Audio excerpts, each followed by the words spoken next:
بسم الله الرحمن الرحيم. Au cœur des sables d'Arabie, là où le vent murmure encore les échos d'une révolution qui changea la face du monde, se dresse l'ombre de 10 géants. Ils n'étaient pas seulement des guerriers ou des érudits, ils étaient les piliers d'une foi naissante, des hommes dont les noms furent inscrits dans l'éternité avant même que leur dernier souffle ne rejoigne les cieux. Le prophète, que la paix et le salut soient sur lui, les avait désignés comme les Mubashiroun, les 10 promis au paradis, et leur fin terrestre, qu'elle soit marquée par le fer ou par la paix du soir, raconte l'épopée de l'islam lui-même. Tout commence avec Abu Bakr al-Siddiq, l'ami de la première heure, l'homme dont le cœur n'a jamais vacillé devant la vérité. Premier homme à embrasser l'islam, il fut le rocher sur lequel la communauté s'appuya après le départ du prophète vers le Très-Haut.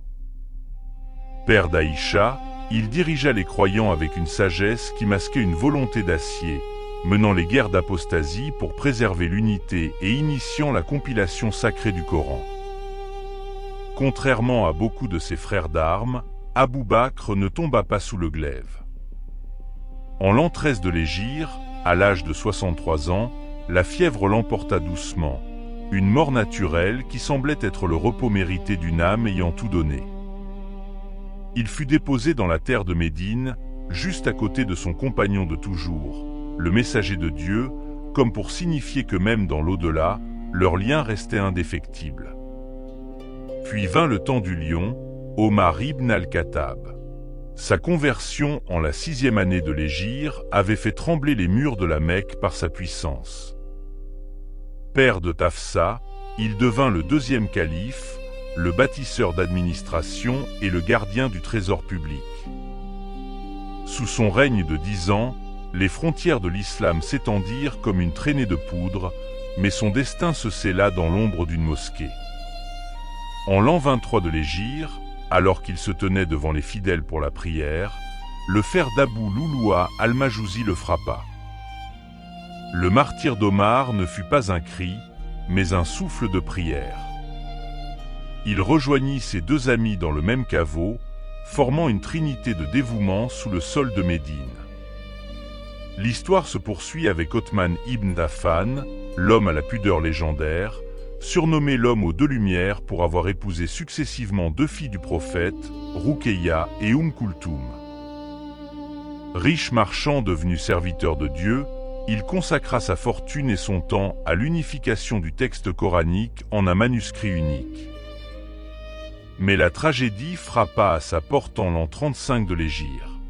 Assiégé par des rebelles dans sa propre demeure, Othman refusa que le sang des musulmans coule pour sa défense. C'est alors qu'il lisait le Coran, le livre qu'il avait enchéri, que les lames le trouvèrent, faisant de lui un martyr dont le sang tacha les pages mêmes de la révélation.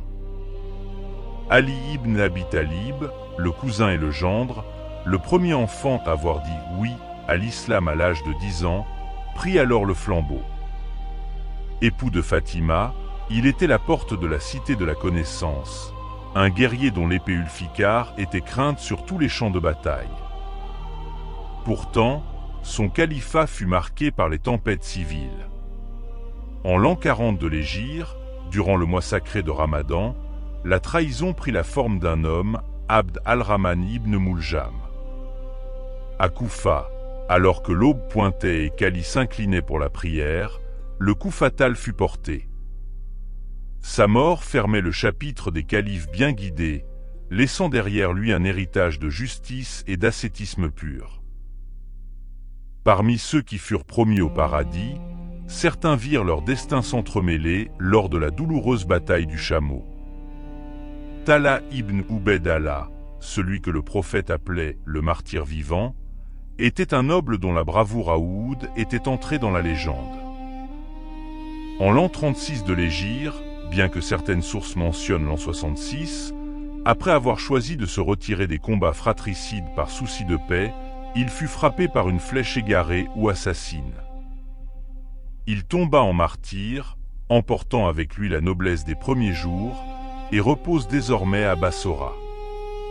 À ses côtés dans cette épreuve se trouvait Zubair ibn al-Awwam, le disciple fidèle, le fils de la tante du prophète, Safiya. Converti à 15 ans, il était l'un des archers les plus redoutables de la péninsule.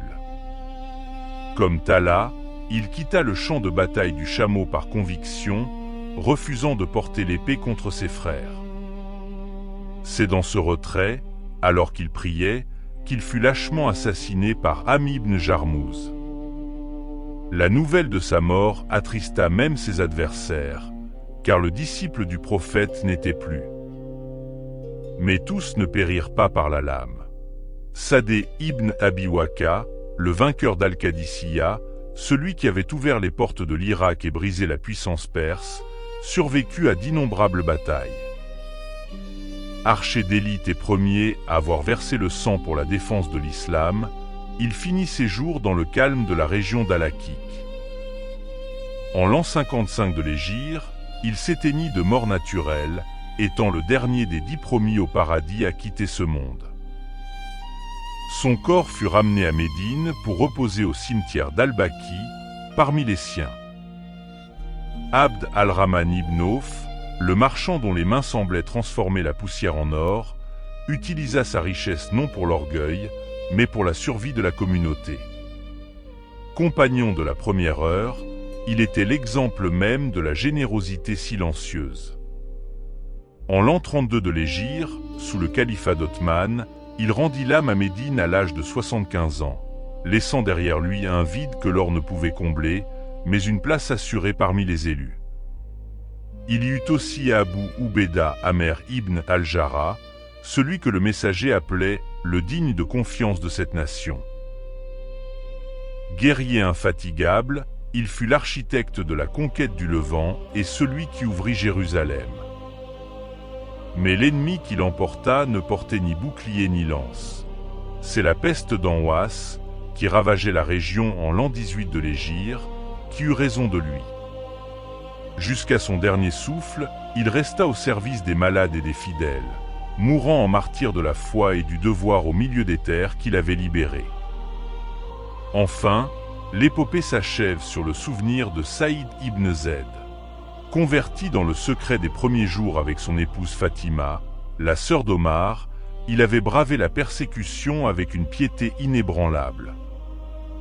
Homme de l'ombre mais de courage immense, il survécut aux grandes épreuves du califat pour s'éteindre paisiblement en l'an 51 de l'Hégire, à l'âge de 70 ans.